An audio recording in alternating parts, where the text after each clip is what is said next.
Welcome back to the Foreign Desk. I'm Lisa Daftari. We have a special program for you here tonight.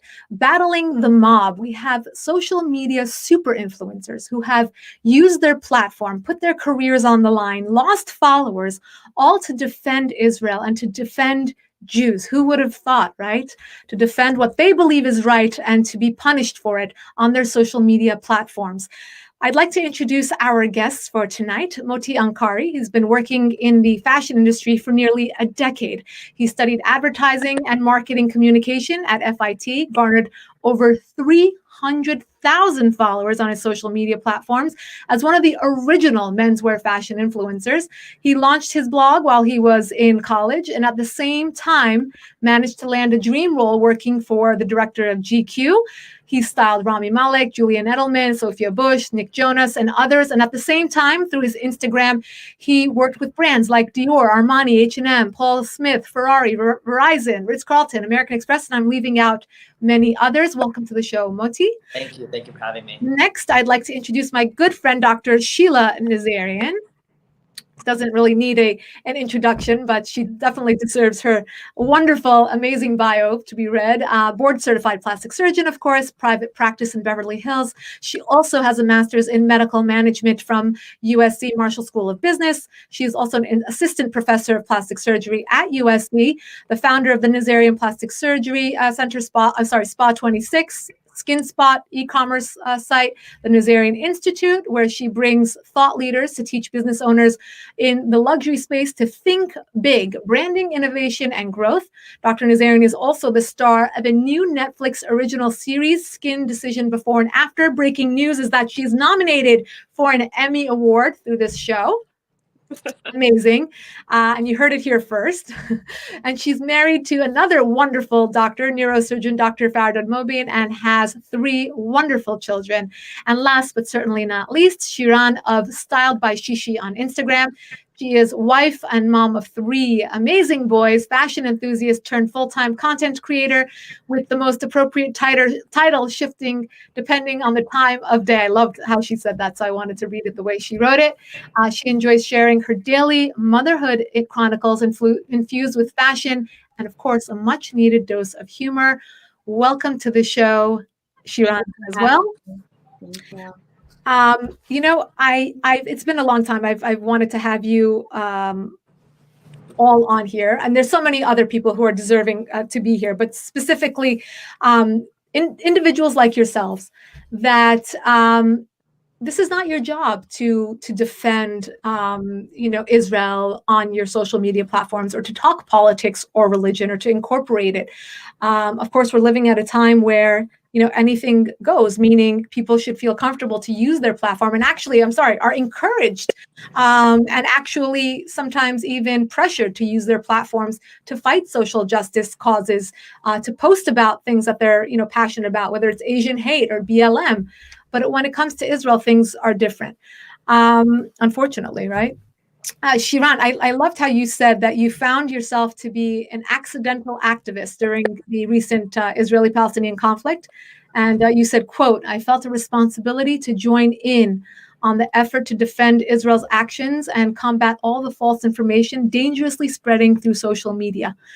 You have 70,000 followers of both Arab and Jewish descent. And obviously, you thought to yourself at one moment, this is the time I'm going to cross over and start posting about Israel. You probably knew that it was going to be a taboo subject, right? I totally anticipated a lot of backlash. I didn't expect to wake up to, probably 2-3 dozen messages, hateful messages from followers that went from talking to me about their postpartum depression as mothers to wishing death upon my children, all within the same thread of a DM. It was very eye-opening to me. I mean, I think my followers always knew that I'm, a proud Jew. I am an observant Jew. I just realized that the moment you talk on the behalf of Israel and you cross over to saying, I am a proud Israeli, their feelings towards you change a lot. Did you lose followers during this time? I did. I actually was laughing about it with one of my other friends who is a proud Jew, proud Israel activist, Esther. And going into it, I told her I'm probably going to go down 5, maybe 10,000 followers. And I have. I mean, I don't have such a large following base like you do, but for me to lose, 4 or 5,000 followers within a course of 14 days is a lot. But I was happy and fortunate to be able to replace them with a lot of Jewish ones, ones that are, share my views, political, religious views, just, being not anti-Semitic and supporting the state of Israel and its actions. So I kind of was able to, maybe I shouldn't use that word, but ethnically cleanse my following of the ones that wish death upon me and my children when I wake up in the morning, to the ones that are, supportive of Israel and likewise feel the obligation to defend us. Right. And how ironic, because all of you are using, whether it's fashion or humor or medicine, in Sheila's case, to bridge the gap, right? Nobody wants to, they're the ones who are ethnically cleansing you, because basically, and you know what, for you guys, I imagine it's, a little personal, right? Because you have people who follow you because they're seeing the ins and outs of your life, the way you deal with your children, the way that you go on vacation, the way that you run your business. And all of a sudden, the same person who is writing you all these endearing messages, all of a sudden is unfollowing you because of who you are, what you represent, or your beliefs in whether it's in a religion or a country. Moti, before we came on air, you said you lost so many different followers, but how this has brought about such a purpose in you. I think for me, like what I should have going into. I mean, I've always been vocal for Israel. I've always stood up for Israel. But when I visited Israel, I always post about it. I've been to the Israeli Day Parade. I've been to Israeli events. I constantly post about Israel because it's part of my identity. My parents are Israeli. My family lives there, so I constantly post about it. I have no shame. But obviously, when this conflict kind of arose and kind of escalated so quickly, a lot of people had a lot of strong opinions. And I think I kind of went at it, I obviously went at it strong. I wasn't going to post one little thing. And I was very consistent with it and sharing the entire timeline, sharing from the beginning to end. And for me, I think, what I did, I lost like 15,000 followers, but I gained 20,000 followers. But the thing that I had on my hands was 15,000 people's ears that I could have changed their perspective, which I kind of wish I had a better strategy on how to deliver this message to them, just because I think there's so much propaganda out there and so many lies and so much false information that people just believe it and aren't even willing to hear you out. They don't even want to hear the truth. They don't want to hear it. They're convinced. Bella Hadid convinced them.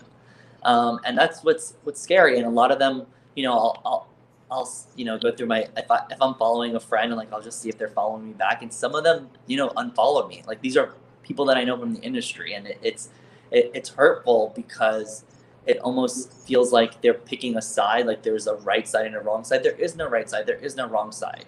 There's two groups of people that are tons of history, tons of conflict, and it's just so hard to just you don't pick a side. If you don't know about the conflict, if you don't know about the history, your number one priority is to bring these two groups of people together and promote peace. That's your number one priority, not dividing them. This isn't like black or white. This isn't hate or peace. Like, this is two groups of people. So people don't realize that. Why do you think, Moti, why do you think that, when the average follower, and I hate to say that, but we're talking about people who are on Instagram because they care about fashion and travel and lifestyle, not because they're there to pick a fight about the Middle East, right? So the average follower, what makes them look at Bella Hadid's posts, let's say they know nothing, they're a blank canvas about the Middle East, and say, oh, well, she has a point, but then look at a post like something on your page and say, wait a minute. I mean, why is it something that, and we're talking about a lot of people who live on the coasts, like New York, Miami, Los Angeles. We're not people who have dealt with, lived side by side Jews who know about, I hope know something about Judaism and Israel and its history. What do you think is rooted inside again, the average Instagram user who goes through these pages? I mean, honestly, I think some of them don't know the conflict. Some people don't know about the history. And for them to believe, of course, from an outside perspective, if I don't see anything and all of a sudden I see, what's happening through Bella's lens, of course that looks horrible. But no one's asking the questions of how did we get here? Why did this happen? Who led to this? What's the policies? Like, no one's asking those questions. And of course, for the naked eye, it does look awful. And it does look awful because it is awful. But there's so many layers to it of why we're there. It's not like slavery. It's not like Black Lives Matter. It's completely different. It's not like Stop Asian Hate. It's completely different. There are so many layers to it. Everything has been put into this whole situation and so rooted that it's impossible for you to just say, oh, okay, here's the whole conflict, pick a side. Like, oh, of course this looks terrible. So when people are going to, believe Bella Hadid because, she has a massive platform, people love her, people love the Hadids, so they're going to listen to them. They don't, and sometimes they're not, they're lazy. They're not going to look into the whole history. Also, this is literally months of learning. It's not like you can't learn this overnight. Right. And Sheila, in your case, I mean, your case is actually very unique in that your sacrifice is not only to your social media pages, but it follows you through life. Your real business being your practice. And I know you got a tremendous amount of hate on Yelp and other review pages where these individuals basically wanted to take you down with 1-star reviews. Can you tell us a bit about your experience and what the backlash was? Yeah, I mean, for me, it was my background is having escaped Iran for many of the same reasons that are kind of happening now: silencing of people, propaganda, revolution, and look at the situation that the people of Iran are in now.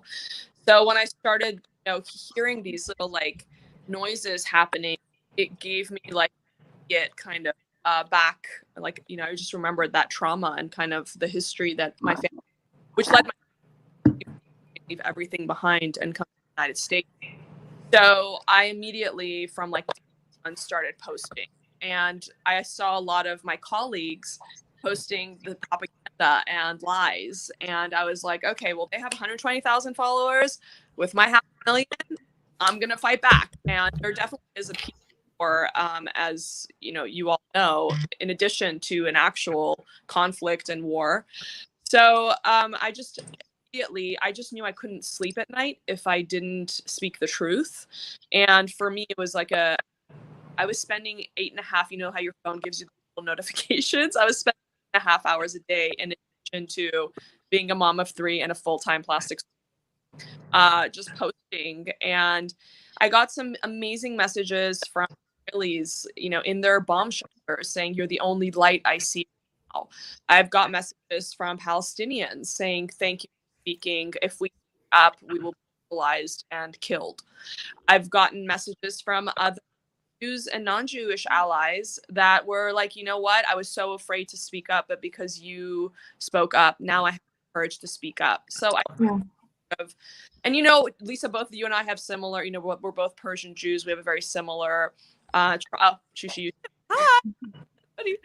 So we have very similar traumas. I mean, even before, about 6 to 8 months ago, I actually started posting about Judaism and what's happening in the LA school districts, EDS, because I realized my daughter is 4 years away from college. If I don't start speaking up now, she's going to get into higher education to speak. What's the point of higher education if you can't have nuanced discussions? So I just started speaking up, and then when it happened, I was like, boom, I stopped posting about surgery. I stopped about my skincare. I stopped posting about everything else. It was just straight on, defense. I lost in the first 2 days 5,000 followers, and so my Instagram's like this. So it was super scary, but at the time, I feel like with the Netflix show and sort of there's only one of me, I had to, so my practice is busy, I'm out. So I feel like I'm at the point where it's I'm at the F busy where I can sort of mind and not care if I lose some patients because there's always other people to take that person's spot.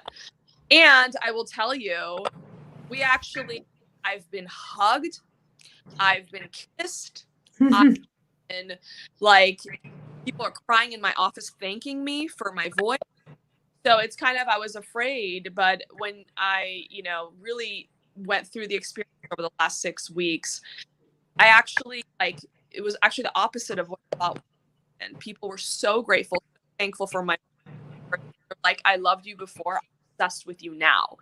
So I think the message that I learned is, on social media, the sooner you speak your truth, the sooner you attack your tribe. Amazing opportunities like meeting all of you, being on this podcast come up. And you just start getting these amazing opportunities that are super aligned with your values. And I didn't do it sooner. So it's almost like one of my friends said, you got to pull out the weeds to let the flowers grow in the garden. So, like, the weeds have been pulled out and all the flowers are just filling my life. So it was amazing. Really tough decision, a bit of courage to sort of make that leap. But I'm so glad I did. No, it's what's ironic about it is, and I brought up all your names. I was at a dinner party during the Hamas-Israel conflict, and someone said, "Oh my gosh, thank you for your work on this topic." And I said, "Thanking me? This is my job." I've always been talking about this topic, other conflicts in the Middle East. This is my job. I don't need to be thanked. But I brought up all of your names and others of people who don't need to be doing this. You don't need to be losing business. You don't need to be getting threats against your families. You don't need to be dropped by your sponsors. And you don't need the headache, frankly. And, it's interesting. This wasn't one of my questions, but Sheila, you brought up, first, I actually will say, I'm going to share a personal anecdote with Sheila, is that I was interviewing Nikki Haley, and it was, a wonderful, wonderful opportunity. And the best surprise was that Sheila showed up to introduce me. Obviously somebody who is very much looked up to as a woman of valor in the Los Angeles community. She was given that honor to speak and to get. And the honor was mine for her to introduce me and read my bio. And I remember we took a picture together, and Sheila said to me, "I'm not sure if I can post this." And of course, Nikki Haley happens to be a Republican woman, but I mean, in her own right, a woman who ought to be respected by both sides of the political spectrum because of the work that she's done as a woman. She has stood up to injustices on both sides. And again, no need to justify, but she should be obviously respected on both sides. But Sheila was very nervous in that she can't share this with her audience because there will be backlash. And now look where you're at. Truly, I mean, amazing. I thought about this first day I saw some of your posts because you're such a tremendous asset to this cause. But you brought up something interesting and something a little bit infuriating, frankly, as somebody who's on social media like the rest of you, on Instagram particularly, and on all of these soapbox followers that we have. And I know all of you, and I've been following all of you. And I know, Moti, for example, you've been on top of every single social justice cause. I mean, if it's about the Asians, if it's about the Blacks, if it's about LGBTQ+, anything that happens, I mean, you're there. You're either volunteering, you're at, some sort of event in New York City, and then I'm sure it was kind of, you felt a little alone thinking, I did this for everyone. And now where are the other influencers? And Sheila, you brought up the fact that, we're all Jewish. Why does that even have to be? It's not that we're Jewish and we're supporting Israel. It's because that's where we believe the justice to be. That is the cause that we believe in. It's not that just Black people believed in Black Lives Matter or that just Asians believed in Stop Asian Hate, right, Moti? Yeah. I will say this, during this whole conflict, I was shocked by the amount of people who haven't reached out and the people who haven't said anything, people who usually talk about every single injustice. I received some calls and some text messages from friends, the ones that I expected to say something, and their response was, I don't think I'm going to say something, like, it's not my place to say something. I don't feel comfortable enough to say something. And back to this whole, I know you said the Nikki Haley thing, it's kind of so interesting that Sheila said that, because obviously things like that also go through my mind when I share things prior to this conflict. But moving forward, the people that got my back are the people I'm going to get their back. Not because if I disagree with them on some things, that's okay. No one can cancel me because of that. You know, they had my back. When I voted this year, I was thinking my friends are going to be there when I needed them to be. When I showed up for every single rally, for every single protest, of course I was standing for injustices. But you know, it's not tit for tat, and I was expecting some of my friends to at least message me or reach out to me or say something or ask me questions, like ask me what's happening there. Like, I want to say something. Can you educate me? Tell me, you know, because it's not cool that they're not asking those questions, and it sucks. You know, it sucks. And honestly, the people that I connected with more is all the Jews, and it's so exciting that I did connect with Nathaniel Bazaik. I can't pronounce his last name, but he's like a huge actor in LA. He was like on Vampire Diaries, and he's so pro-Israel, and he's not even a Jew, he's a Christian. And we got just connected off it, and I felt like he was like my brother, you know, like we just were like getting each other's back and like talking about it, venting to one another. And it was just so nice having that bond. And I feel like I've had that bond with so many other Jewish activists. It's unfortunate that they're all mostly Jewish, but they'll turn around sometime, I hope. Yeah, I hope so too. Shiran, you know, I'm sure this has happened before, right? So in 2014, we had Operation Protective Edge. And, you know, throughout the last 2 years in particular, in 2019 and in 2020, there was a steep increase in anti-Semitic attacks, especially in New York, of all places, right? So there was the attack in Muncie against the rabbi, and the Jersey market that was attacked. That was an anti-Semitic attack, and a few others. So, you know, the opportunity obviously presented itself before, but I think for all of you, you decided to cross the line this time. Why this time? I think for the first 2 days when the conflict first started, I kind of just like wrote it off as like, okay, this is like a tenant landlord issue in Sheikh Jarrah, like it's in this Israeli Supreme Court, like I'm not going to get involved. And I just kind of kept quiet for the first 2 or maybe 3 days. My sister was visiting from out of town and I was enjoying her company. Of course, I felt like it was extremely tone deaf to post about anything else. So I just kind of stayed quiet and was hoping to just write it out. And then I saw Ariel Charnas, who is like a fellow blogger, huge empire, posting pro-Israel information to her 1.3 million followers.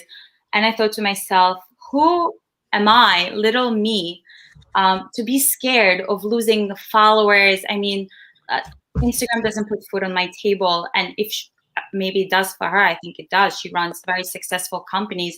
And watching her go through this process really gave me all the courage that I needed to say, okay, like this is getting ridiculous, time for me to say something. I spent 12 years of my life growing up in Israel, and Israel has always been my home. I've always been very vocal about how much I love Israel, and we frequently visit, you know, every Passover, every summer. So watching other influencers, bloggers, content creators all of a sudden post you know, pro-Israel graphics, memes, anything little on Instagram kind of really gave me the courage I needed to really step to that side and, you know, show Israel the support that it really does deserve. And the nice thing about it is that I found out that so many of the people that I do follow on Instagram are actually Jews. Sometimes I had no idea. People don't necessarily identify themselves, especially like, you know, mothers or like fashion bloggers as, you know, Jews. And it was all of a sudden so nice to see. They're like, wow, I've been following you for so long. I had no idea you were Jewish. And it felt less lonely in a space that we felt like we were really outnumbered. Because every Jewish person that I learned was a Jew and is pro-Israel, I found out that there were so many other ones who are not Jewish, not even Muslim necessarily, or of any Arab descent, but they are so anti-Israel. Like it did not make any sense to me. It's amazing. Sheila, same question to you. You know, why this time around? I know there's been obviously so many opportunities for you to share your beliefs, political, religious, otherwise. Why this time around? Mine was actually the opposite. Nobody in my base was posting anything. They were actually opposite. They were posting the propaganda and the, lies. And I just felt like, I have more followers than they do, and them combined, I'm just gonna represent the truth. And I think, in 2014, I just graduated from residency, so I didn't have any followers. I think I wasn't on Instagram yet. I think I was on Facebook. So I don't even know if I had a platform to speak from at that point. But like I said, this is something that I started being really passionate about a couple years ago. And my social media, person in my office, it's so cute because when I was hiring her, the social media people, they're always like, well, what's your goal? Like, are we trying to get more patients? Like, are we trying to, what's your goal?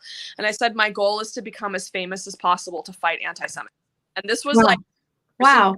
Wait, Sheila, are you wearing AirPods? I'm not. Oh, you're not. Okay, there's a slight, you keep cutting out a little bit, but I don't want anyone to miss what you're about to say. Oh. Okay. Can you hear me now? Are you on your phone? Let me take it of Wi-Fi. Okay. Is that better? Hopefully. Let's hear your story, and hopefully we won't miss any of it. Can you hear me now? Yes. Hello? Yes, I can hear you. Okay. Okay. I think you froze on us now, so maybe come back with Wi-Fi. Is that better? Lisa, can you hear me now? You're frozen now. Oh, I am? Okay, let's go back Wi-Fi. Yeah, let's go back. But in the meantime, I'm going to go to Moti, and I'm going to come back to you, Sheila, when you're set. Sounds good. Oh, okay, Moti, same question to you. I'm sure you've had ample opportunity to bring this up. Why now?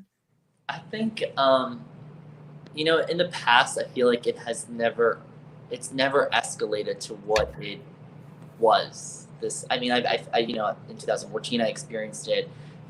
Over the last 2 years, over the last year, I've seen things happening on social media, on TikTok. I've seen people it didn't start from Sheikh Jarrah. It started before. There was a lot of stuff building up. There was Palestinians chasing Jews in Jerusalem, throwing snow at them. Like it was all a buildup. There was so much other things going on, and it wasn't just that one instance. It was constant instances. And I remember when the protests were happening right after Sheikh Jarrah was happening, there was protests happening in Al-Aqsa.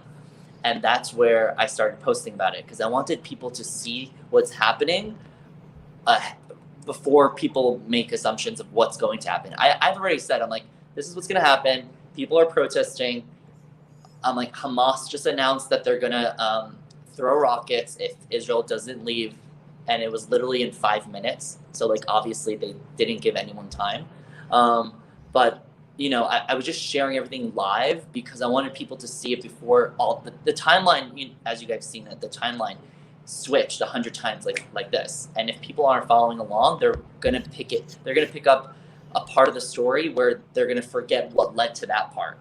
So for me, I just wanted to keep as much information going on, and I was vocal from the beginning. I didn't see anyone talking about it. I seen people talking against it, and I was like, you know what, I can't sit here and just allow people to share all these lies. There's so much false information out there. Right. Do I agree with the Sheikh Jarrah story? No. But is this what happened? Is this the just story? This is what happened. It doesn't mean that you should be throwing rockets around.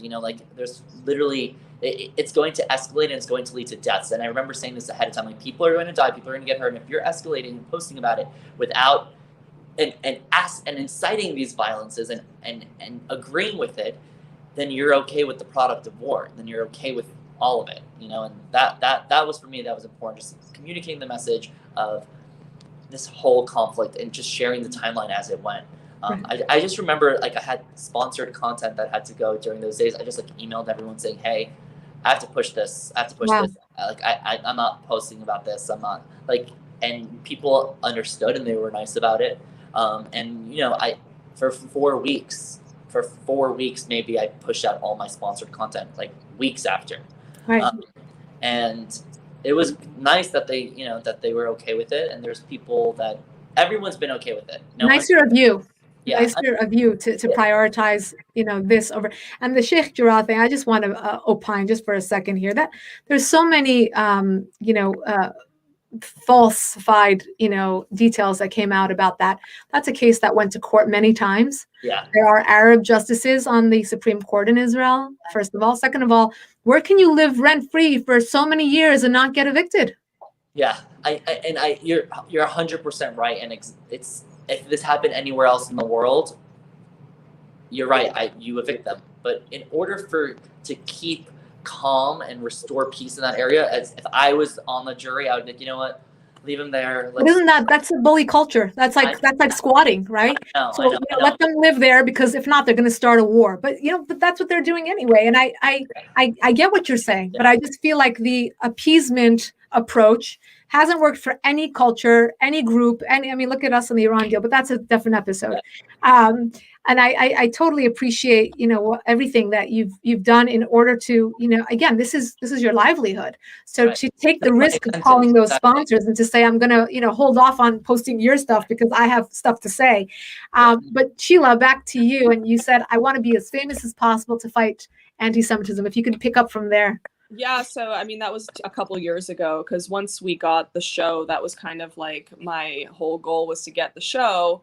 And once we got that, I was like, all right, let's get to work. And still as I continue and try to gain followers and grow my platform, it's really like it's kind of like my mission is to fight anti-Semitism and really understand what's at the root cause of it, really call it out. And I always say, I was on the Kufi podcast, the Christians United for Israel podcast this morning. And, I think that you have to call out the correct diagnosis in order to be able to apply the correct treatment. And we have to call out that hate is taught. We can't be PC about that. We have to call out anti-Semitism in our universities, and we have to call out people's past, and we have to call out hate. And when people make comments in our government equating us to terrorists, we have to call that out and hold them accountable with our votes and with our donations in order to treat the problem. So I've been calling it racism against Jews instead of anti-Semitism, because it really is racism. And we have to call it out, make the correct diagnosis, and then work towards the correct treatment. Yeah, I absolutely agree. What I find really unique about all three of you is, not only because I know that there are individuals who try to post, something even mildly, like in the middle. Both sides, deserve peace, and they were attacked, and then they back down. Not only did the three of you not cower to the mob, you're still posting. It's the conflict's over. What do they say? The war is over. The battle is still continuing. At least on Instagram, it certainly is. And the three of you have such an educational approach of just creating awareness. And I know your posts are respectful. Again, educational. Your attempt is to teach. So I know with Sheila, you're using articles, and Moti is using graphics and statistics. And I've seen this. Same with Shiran. What made you continue doing this once the war is over? You can go back to fashion and humor and plastic surgery, business as usual, but you've continued. Shiran, I'll start with you. I think what I wanted to show people, because I felt a responsibility, because I do happen to have a rather large following of Arabs and Muslim, and I felt like I need to take this opportunity to show them that we are not what it is that they were taught to hate us from a really young age, and that we are, family oriented. We love our children. We're good mothers. We are good wives. I want to take that opportunity to incorporate more Jewish aspects, so they kind of don't separate being an Israeli from being a Jew, and they can see how it essentially made me into this person that I am, that they do, for the most part, enjoy following and maybe look up to as a mother that balances, a lot of things together. And I wanted to show them that, look, I am the way I am because of my love to Israel, because I grew up there, and I will stand up to it, regardless of whether it is trending or maybe, not very popular thing to do. And I've always done that because this is where I've spent my entire childhood. This is where, my father went to the IDF, served many, many, many years there. He's still working with the Israeli army on many different projects. So it's always been a very close mission of mine. I've been involved with, many organizations from WIZO to FIDF, and I've never been shy about talking about it. So why should I stop now? Yeah. Moti, did you find you were recently on a tropical vacation somewhere? I know I was looking at the pictures and just dying in jealousy. And where were you? Out there, even though I went on vacation, the activism doesn't go on vacation. I know, but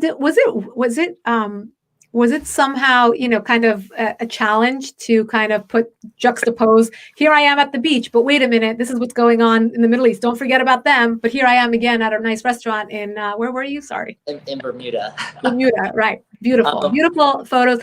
I said, I'm gonna tag all of your handles. Sheila's 17 different projects and companies, and all of your handles, so that I encourage you all to follow these people because you guys are incredible content creators. Never mind the fact that you're such courageous pioneers in your own right in this arena. But I encourage you all to follow them. And yes, Moti, amazing pictures. Thank you.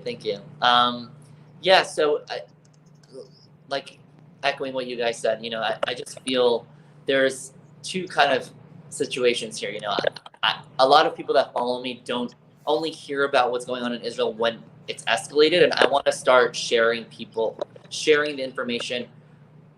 What if there's gonna be another conflict, another war? I want to show people what's leading up to it, what's happening. And it's funny because a lot of pro-Palestinians activists were really loud in May and June, but yesterday, where are they? Where are they when their people are being beat, tear gas, and shot by rubber bullets by the Palestinian Authority? There's mobs being hired by the Palestinian Authority to beat them off the street, not to protest against the PA. So where are they? Why aren't they talking about that? Oh, it's because it's not an attack on Israel. So people are like, oh, let's look the other way. Where are they whenever Hamas is having literally terror camps? 14-year-old kids are jumping around like fires and holding fake guns and running around and jumping up and down. Like, this isn't camp. This is literally being trained to be a jihadist, being trained to hate, being trained to. Let me tell you something. If we want peace starts with education and educating our youth. If this is how we're educating our youth, there will never be peace. That's and right. then people are asking, how are children always the casualties? I don't know. Maybe don't get them involved in. Right. Don't put them in a tank. I don't know. Don't use them as human shields. Maybe. I don't know. Right. And these are all things that are missed by the mainstream media. I will tell you, the Foreign Desk did cover today that the Palestinian Authority is beating down on these protesters, but no one else seems to care. As long as they're not being beaten down by Israel, it disturbs the narrative. Oh, Rashida, the congresswoman, posted something saying she basically posted something and the caption basically blamed Israel about that behavior. It's just so crazy to me how they're twisting it and like, oh, well, this is what the Palestinian Authority was taught by the Israeli government. Like, these loonies, I can't. No, I blame the media in some capacity because people can rumor whatever they want, but the headlines don't have to echo that and give more fodder to. But when a congresswoman is posting that and it's correct. literally a lie, that for me, makes me question, how is she a congresswoman? Right. Exactly. And those are the decisions that we have to start making, is who are we voting for? This isn't about right or left. I will support whoever is speaking the truth and is courageous to do so. This is way bigger than politics. This is about like putting a man on the moon for me. This is way bigger than any one of us or a political candidate. This is about truth and values. Right. Is there a point, and Sheila, I wanted to ask you the same question, but I feel like we got to it, and maybe you can include it in this next answer. I know for all of you, it's that you were using whatever you're passionate about to bring all kinds of people together. This isn't about, my question isn't about diversity. It's about inclusivity. It's about, finding a way to use your art, your passion, your love to bring people together to have a similar purpose. And I know you all said you have more Jewish followers now, which is a nice thing. It's never a bad thing. But is there a voice inside of you that says, wait, okay, now I'm at this point and I'm not going to back down. I'm posting skincare routine, my Emmy nomination, and then post about the Palestinian children all in the same day, and I'm going to continue doing so. If you're not backing down now, is there a voice inside of you that says, but how do I now use this platform to, again, mend the rift, bring the more people in? I think now that people know, that I'm very Jewish and obviously defending Israel, and also promoting peace, for all peoples. As a physician, I mean, that's the oath that we've taken, is to do no harm in any way. I don't think most of my followers are Jewish. 550 plus thousand, how could they all be Jewish, right? So, I think it's just about kind of posting kindness, posting who I am now that everyone knows that I'm Jewish and how I behave. I'm wearing my Star of David and making sure I tip well, making sure I say thank you, making sure I'm kind to everyone, and just representing as a Jew as best I can. And it's the funniest thing because I was posting all this stuff and then I'm giving a talk to the LA Society of Plastic Surgeons next week on a complete approach to vaginal rejuvenation. And it was hilarious because it was like, Israel, vaginal rejuvenation. So, I mean, I think people will get used to kind of what it is that we're using our platforms to post for and what we're passionate about. And I think, again, the sooner you start speaking your truth, the sooner you will attract your tribe. That people will not just like you and be uninspired. They will be so inspired and love you. And, I just encourage everyone. I know it's difficult to find your voice. I know it's difficult to take that first step. But as soon as you do, it's like the floodgates of goodness open. And it's hilarious because a month after I started posting, Lisa, we got a Critics' Choice Award nomination. And I'm like, I know, our show was good. I know there's someone on that, panel that's like, this bitch deserves an award. I feel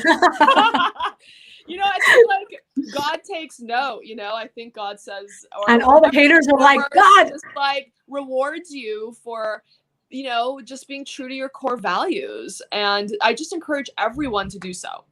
The haters are like, gosh, they really are the chosen, over and over again. But I feel that, and I feel like we shouldn't be assimilating. We shouldn't be, hiding our Judaism. I think that, God has a way of reminding us as soon as we try to assimilate and fit in and not be that, we're put on this earth to sort of lead the way and be a light, a torch in darkness and lead the way. And that's our role. And I think the sooner we assume that role and take that leadership role and show goodness and show, those values that we were put on earth to teach others, I think that you will be rewarded in kind. And the more we try to assimilate and be a good Jew and trembling knee Jew and try to make everyone love us, that's when God does stuff to remind us no, that's not your why I put you on earth. But you know what? I'm going to push back just a second because I love you and I love what you just said. And obviously I agree, but I just need to play devil's advocate for the moment. But how about cancel culture and the real ramifications? I mean, kids who can't say that they're Jewish on their college applications for fear of not getting accepted into schools or, not getting a job. That's not true. Even in your world. No, but even in your world, there were there was actually, and I'm not going to mention any names, but there were individuals who posted on Instagram that the backlash was so great because this individual was dropped from a major business deal, meaning it wasn't something that this individual could afford to do in that career, and went back on their platform because the cancel culture is so it's so strong, and this is the world we're living in. I mean, what's your answer to that? I strongly believe that when one opportunity like that goes, you will get 100 new opportunities in its place. And I will tell you, my daughter just graduated a Jewish day school, and there was an award given to an alumnus every year who represents, Judaism and Israel in a great way. And this girl got it, and she is very active about her Zionism, very active about her Judaism, and guess what? She's going to Harvard next year. So if you are keeping things because of you're afraid of cancel culture, you're going to keep that job, but you're going to hate yourself. And I think it's really important to be able to stay true to your core values, love yourself, sleep well at night, knowing that you stood up for something that is, true to your core values. You will be rewarded. And you know what? Screw that job that was going to let you go because they're anti-Semites or whatever it is. I think it's really inspirational when people stand up. And, I'm doing this thing right now where, I'm doing the anti-BDS. Any Jewish-owned business, reach out to me, send me your stuff. I will post for you. I am the anti-BDS. I will blow you up. Just do not be ashamed. You let everyone know who you are. Moti, how about you? You work with some, huge brands. I read some of them in the introduction. Has there been any sort of backlash or fear that you'll be canceled from any one of these jobs or future jobs? That I won't lie, that all crossed my mind. All of it crossed my mind thinking about all these brands that I work with. I'm not going to name them, but specifically, but there's a lot of them that I was worried that they're probably not going to work with me after this. And I kept thinking to myself, oh my gosh, I'm probably not going to work for a long time. But you know what? I will say, just like Sheila said, God really does look after me, because June was my best month in the last year and a half. Wow. It was my best month the last year and a half. And although there are people out there that are like, I'm not going to work with him because he's saying X, Y, Z. But there are people out there that are like, I'm going to work with him because he is saying X, Y, Z, and he is doing this. So for me, I get it. And I'm not for cancel culture, and I'm not afraid of cancel culture. I almost feel like I want one day to get attacked, because I will fight that cancel culture so hard. And I don't believe in it, it's a group, it's like a mob-like group who are filled with hate, most of the time jealousy. And, if you notice who leads these groups, it's like Sean King and Diet Prada, who are honestly, they look like lowlives, honestly. They look like they hate their lives. They look like they're not doing anything with their lives. The only way Sean King's is by scamming people for their money. So it doesn't, he riles up people that are upset and are angry and are directing all that anger against, and most of the time, a lot of Jews are successful. So he will target the Jews. It's really, really funny. You have to pick out these cancel cultures, and a cancel culture will get canceled eventually. I feel like people are picking up on it now. People are recognizing it. People are like, this is strange. Sean King, who's a justice warrior, never condemns anti-Semitism, never posts about any injustices against Jews. Sarah Halimi, her story came out. This is something that Sean King would post if she was any other minority except Jewish, and he didn't post about it. He doesn't care. And it just shows when it's against the Jews, he's going to pick that fight. The Palestinians, when did he ever speak about any other Muslim country? He only speaks about Black people and sometimes Asian people. That's it. So if people are like, oh, he doesn't talk about Jews because he can't cover everyone. Well, it's funny, he could go against them and he can never talk about them. And this is cancel culture. Cancel culture, they like to rile up, take their anger out on a group of people, typically the more successful ones. Not going to say that we're successful, but we kind of are. But this is it. This is what they do, and you just gotta ignore it. Yeah, I agree. It's going to be canceled because I think they're setting these standards, and then then when society applies the same standards back on them, they're losing their jobs. They're getting outed based on their Twitter posts from years ago, and it's working against them. So I do agree with you. So we have a little bit of a community here. So the brands, the people who are being affected by BDS have to reach out to Sheila. Sheila has two models here, Shiran and Moti. She'll kind of send it your way, and we have a whole anti-BDS campaign right on the show. Yeah, you guys are such you're wonderful ambassadors because you're true to yourself, regardless. Like Sheila said, that that's the real transparency of being on social media, is to be your true self. And none of you gave up on that, and that's just the most tremendous thing. Shiran, how about you? Have you lost any sponsors, or any has there been any fear of backlash in terms of the future of your platform? Definitely. I didn't get any messages saying we no longer wish to work with you, but some sponsors kind of just like, I never heard back from them. But it's fine if for every one of them that's anti-Jews, anti-Israel, there's maybe 3 other ones that are pro-Israel and are pro-Jews and share the same beliefs that I do. And I rather work with them. I rather give the business to them. I rather generate sales for them. So at the end of the day, it kind of has a funny way of working itself out. And like Moti said, like June has been a great month for me, despite losing so many followers. And I feel good. I can sleep at night knowing that I stood up for my country. My parents are proud of me.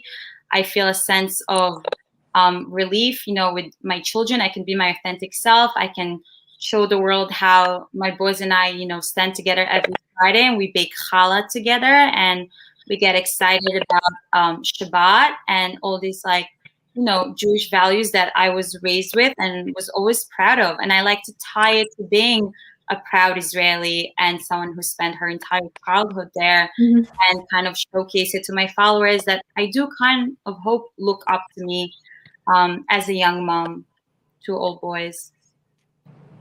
It's wonderful. I just want to virtually hug all of you. I work in this arena, so I know how difficult it can be. I know how harsh it could be.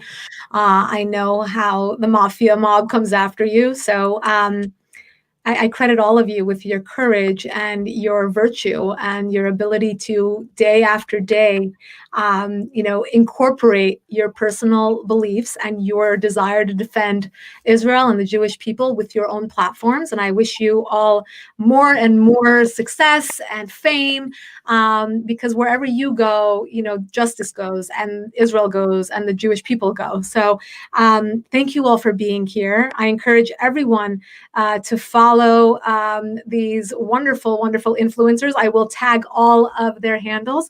For those of you who'd like to sign up for our weekly podcast, go to youtube.com/Lisa Daftari. And to sign up for our daily email, go to foreigndesknews.com. Thank you all. Good evening, and we will see you next time.